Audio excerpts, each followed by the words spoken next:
Recojamos ahora la opinión de Mauricio Jaramillo Jacir del Centro de Estudios Políticos e Internacionales de la Universidad de Rosario sobre el tema precisamente de Egipto. Le doy la bienvenida, gracias por acompañarnos. Me encanta poderlo saludar desde Bogotá. Y la orden del Tribunal Egipcio de absolver al presidente Hosni Mubarak de los cargos de despilfarro, ¿cómo complica el escenario de violencia que se está viviendo en Egipto hoy en día? Buenos días, gracias por la invitación.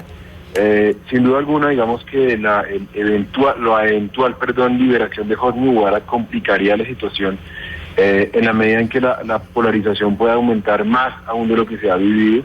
Una de las grandes, entre comillas, conquistas, digámoslo así, de la revolución que tuvo lugar en Egipto había sido precisamente el encarcelamiento de Hosni Mubarak por autoritarismo, es decir, por abuso excesivo en el poder.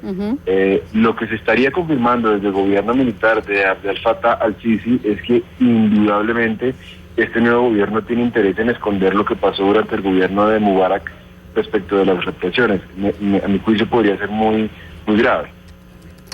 El abogado de Mubarak ha dicho que ahora lo único que detendría la liberación de su cliente es otro caso de corrupción que pues podría ser resuelto esta misma semana.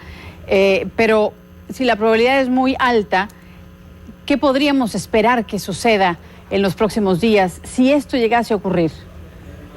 Yo creo que hay dos consecuencias inmediatas. En primer lugar, habría un rechazo de la comunidad internacional, como hasta ahora ha habido, un rechazo mucho más claro.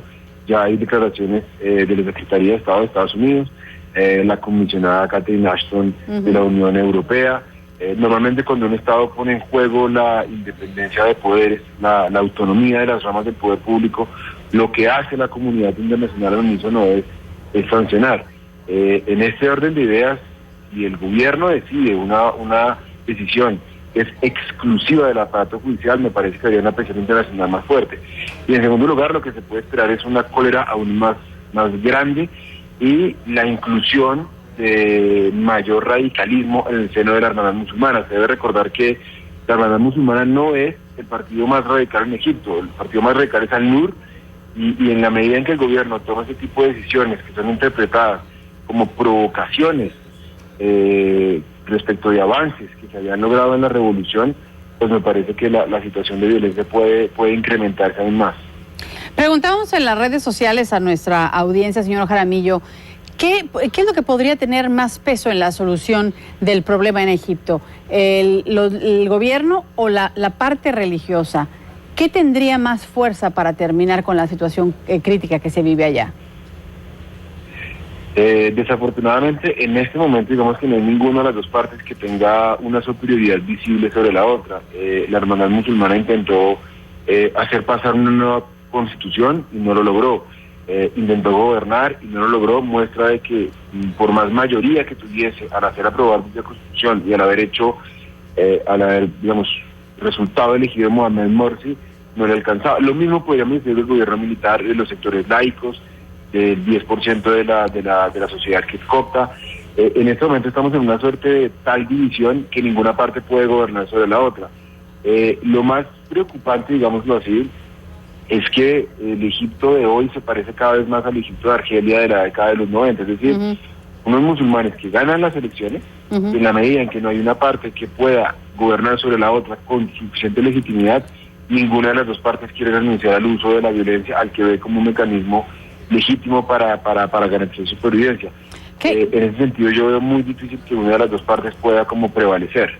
¿Qué le contestaría usted, por ejemplo, a este televidente nuestro, el señor Rafael Enríquez, que dice que los ejércitos también son un reflejo de la sociedad de un país? Egipto transita de un autoritarismo a otro.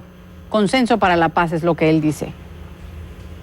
Es difícil hoy en día, digamos que ha habido un avance histórico y las fuerzas militares han visto sus funciones cada vez más debilitadas. Hoy en día es menos aplicable y menos legítimo el argumento de unos militares que participan para derrocar a un gobierno por más autoritario que sea. Eso sigue prevaleciendo en estados como Turquía, donde los militares han sido garantes del carácter laico, sigue prevaleciendo en estados como Egipto, sigue prevaleciendo en Siria, pero a mí me parece que la participación tan activa de los militares, como en el caso egipcio, sin duda alguna altera los equilibrios mínimos que deben primar en la democracia. Y no nos olvidemos que la democracia no se puede confundir con la dictadura de la mayoría, como decía John Stuart Mill. Es importante recordar que en el Estado de Derecho no pueden converger las elecciones, al mismo tiempo unos militares que supuestamente ingieron en política para defender a un sector de la sociedad. Esas son dos ideas incompatibles desde el punto de vista democrático. Pues, antes de terminar, quisiera jugar un poco al abogado del diablo con esta pregunta que le voy a hacer. ¿A quién le puede resultar conveniente el no calmar lo que está sucediendo en Egipto? A ningún estado de la región. Todos por una razón u otra se ven afectados. Israel porque había conseguido una estabilidad desde el reconocimiento de Egipto con Anwar al-Sadat, el reconocimiento que se había mantenido incluso con el gobierno de la Hermandad Musulmana. No le conviene a los palestinos e israelíes que en este momento necesitan de un entorno estable para su proceso de paz. Lo que está ocurriendo en Egipto va a tener y ya tiene consecuencias sobre Gaza, y indudablemente ni a Europa, ni a Estados Unidos, ni a Reino Unido, ni a las grandes potencias les conviene una inestabilidad cuando todavía no se ha solucionado de fondo la situación iraní y cuando no se ha solucionado de fondo ni Siria ni el conflicto árabe-israelí. Por ende me parece que no es una situación que se dé provecho de ningún estado ni ningún sector de la sociedad mundial. Le agradezco muchísimo que nos haya compartido su opinión sobre este tema delicado, información importante que surge constantemente desde Egipto. Mauricio Jaramillo, del Centro de Estudios Políticos Internacionales de la Universidad de Rosario. Gracias por ser parte de Café. Gracias a usted.